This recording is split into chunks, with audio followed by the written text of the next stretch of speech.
His life should have already been a movie. They made the movie, and some of you don't even know who this is yet, but you're about to. Joseph Bologne, Chevalier de Saint-Georges. So stop calling him Black Mozart, because yeah, he was a master composer, but he was also a master fencer, a master violinist, a master marksman, He was born on the island of Guadeloupe in 1745 on Christmas Day to a beautiful Senegalese woman named Nanon. Now, Nanon was enslaved by a minor nobleman who ends up being Joseph's father. But he did claim him, and when the father moved to France, he took Joseph with him and enrolled him in a fencing school. See, if you lived in France in the 1700s and you had money, you fenced. Everyone fenced. That was it. 2 years later, Joseph's the best in the school. No, this was a problem. See, this isn't one of those stories that's like right after slavery. This is still the 1800s. Like, slavery is still big business. Now you got a black kid who's excelling at a French nobleman's sport. He's getting challenged, but he's not getting regular challenges from like Pierre at the school up the block. Nah, he gets challenged by legendary fencing master Alexandre Picard. And he beats him. So now my boy's a famous fencer, and this is when he starts to really get into music. So by the time he's 21, Joseph Bologne is one of Europe's finest swordsmen. So when he's dubbed a knight, he becomes Joseph Bologne, Chevalier de Saint-Georges. So now he has a name, he's famous, he's tall, dark, and handsome. He had haters. Now, in 18th century Europe, that means there are going to be some assassination attempts. But my boy had hands that he used to play the violin really, really well.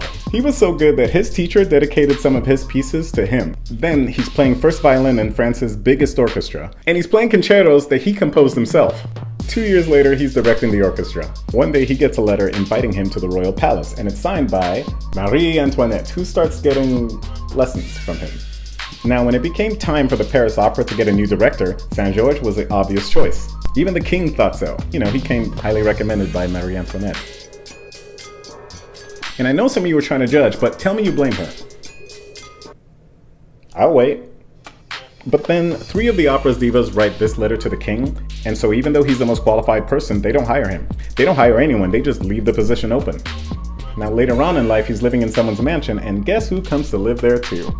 A young Mozart.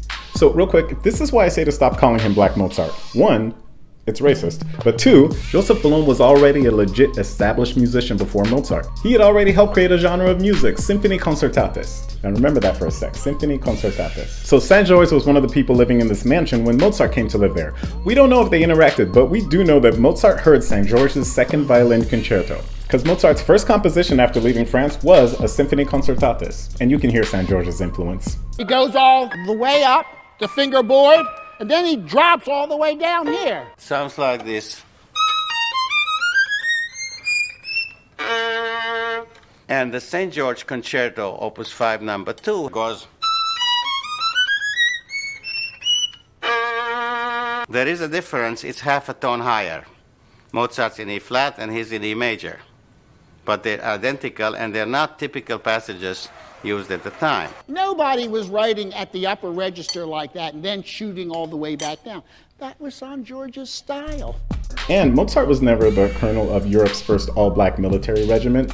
I don't know if y'all are fully getting this. He is the most accomplished man in Europe in writing, running, shooting, fencing, dancing, music. He will hit the button, any button on the coat or waistcoat of the greatest masters. He will hit a crown piece in the air with a pistol ball.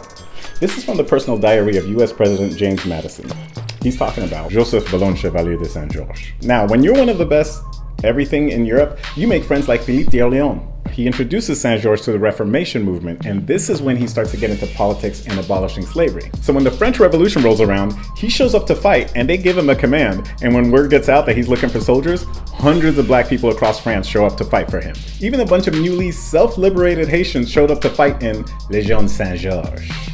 And his lieutenant, Alexandre Dumas. Yeah, his son wrote the Count of Monte Cristo. They actually stopped an Austrian invasion, and they would have gotten recognized, but the French Revolution was a mess. If you were an aristocrat, you got the guillotine. And Saint-Georges had spent way too much time around aristocrats. They threw him in jail to be executed, but a year later they released him and they let him live. So he kind of laid low for the rest of his life. But we should know who he is. Now we do.